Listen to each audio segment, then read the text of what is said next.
இன்னைக்கு நாம பார்க்க போகிறது வெறும் கோயில் மட்டும் இல்லை, ஒரு ஊரோட ஒட்டுமொத்த கனவு. இது நடக்கிறதுக்கு சுமார் 300 வருஷம் அந்த கோயில் தெய்வம் காக்க வச்சதா சொல்லப்படுது. அவ்வளோ சோதனைகளை எல்லாம் தாண்டி தான் இப்போ இறுதியா அந்த பிரம்மாண்டம் சாத்தியம் ஆயிருக்கு. அந்த பிரம்மாண்டம் தான் இந்த வைரத்தேர் வெள்ளோட்டம்.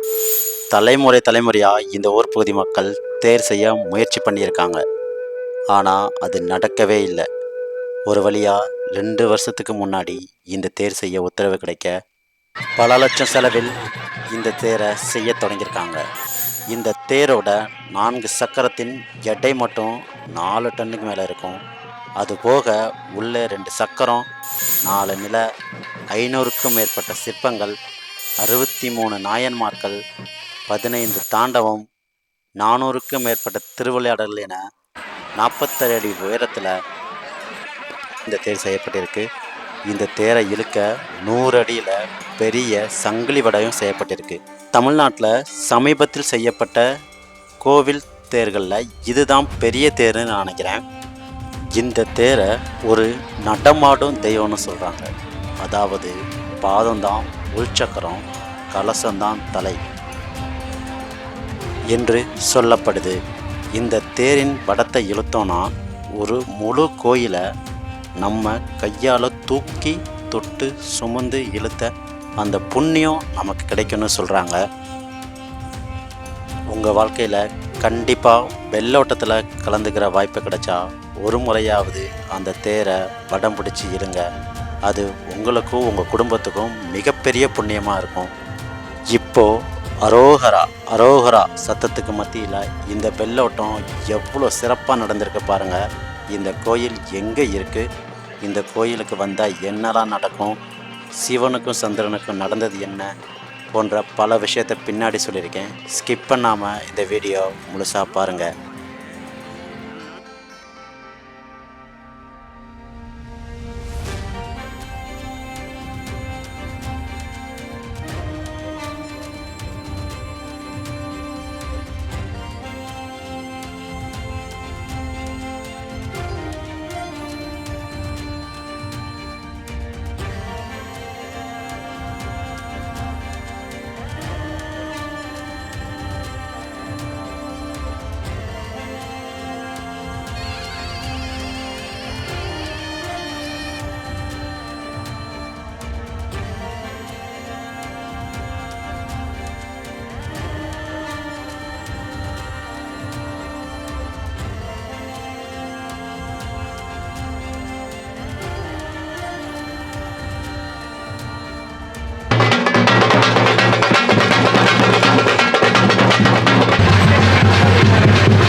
சிவாய. பின்னாடி கூட மட்டும் வாங்க. நம சிவாய. நேரா போட்டோம். நேர போட்டோம். என்னாச்சு?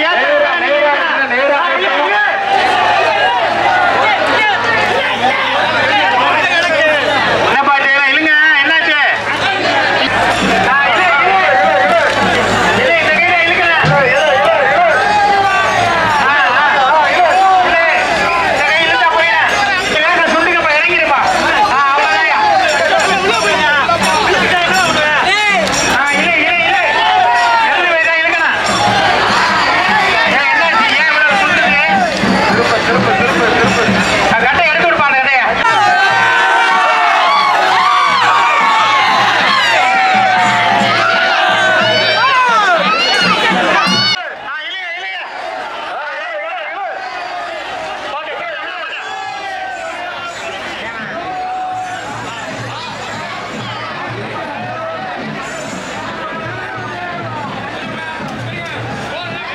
இந்த கோயிலோட வரலாறு என்ன சொல்லுதுன்னா, சந்திரன் தட்சனின் சாபத்தால் தனது 16 கலைகளையும் இழந்தபோது பல சிவன் கோயிலுக்கு போய் வழிபட்டிருக்காரு.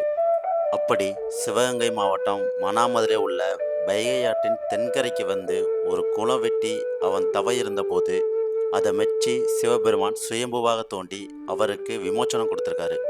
இதனால இங்க இருக்கிற சிவன் சோமநாதர் என்று அழைக்கப்படுகிறார். இங்கே சிவன் மட்டுமின்றி அன்னை ஆனந்தவல்லி என்ற பெயரில் காட்சி தருகிறார்.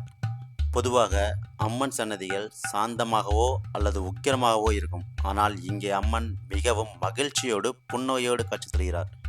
இது மிகவும் அரிதான காட்சின்னு சொல்லப்படுது. மதுரையில் மீனாட்சிக்கு எப்படி முதன்மையோ அப்படி மானாமதுரையில் ஆனந்தவல்லி அம்மனுக்கு தான் முதன்மை அப்படின்னு சொல்கிறாங்க. இந்த கோயிலில் வழிபாடு செய்கிறது மூலம் மன அழுத்தம், அதிக கவலை, பயம், மன ரீதியான குழப்பம், திருமண தடை, சுமங்கலி பெண்கள் வேண்டிக் கொண்டால் மாங்கல்ய பலம் கூடுன்னு சொல்லப்படுது. அது மட்டும் இல்லை, தம்பதிகளுக்குள்ள அடிக்கடி சண்டை வந்தால் இங்கே ஒரு முறை வந்து வழிபட்டால் போதும், அந்த பிரச்சனையெல்லாம் ஓடிடுன்னு சொல்கிறாங்க. சந்திரனுக்கே சாப விமோசனம் கிடைத்த இடம் என்பதால் இங்கே வந்து மாணவர்கள் வழிபட்டால் அவர்களுக்கு ஞாபக சக்தி, கல்வியில் சிறந்த மதிப்பெண்கள் எடுப்பான்னு சொல்லப்படுது. இந்த கோவில் தென் காளகஸ்தி என்று சொல்கிறாங்க. ராகு கேது தோஷம் உள்ளவங்க, காளகஸ்தி வர செல்ல முடியாதவங்க இங்கே வந்து பரிகாரங்கள் செஞ்சால் நல்ல பலன் கிடைக்குன்னு சொல்லப்படுது. இந்த கோயில் சிவகங்கை மாவட்டம் மானாமதுரையில் தான் இருக்குது. கண்டிப்பாக ஒரு முறை இந்த கோயிலுக்கு வந்துட்டு போங்க, உங்கள் பிரச்சனையெல்லாம் தீர்ந்துடும். மறக்காமல் நம்ம கோவில் அதிசயங்கள் யூடியூப் சேனலை சப்ஸ்கிரைப் பண்ணிவிடுங்க.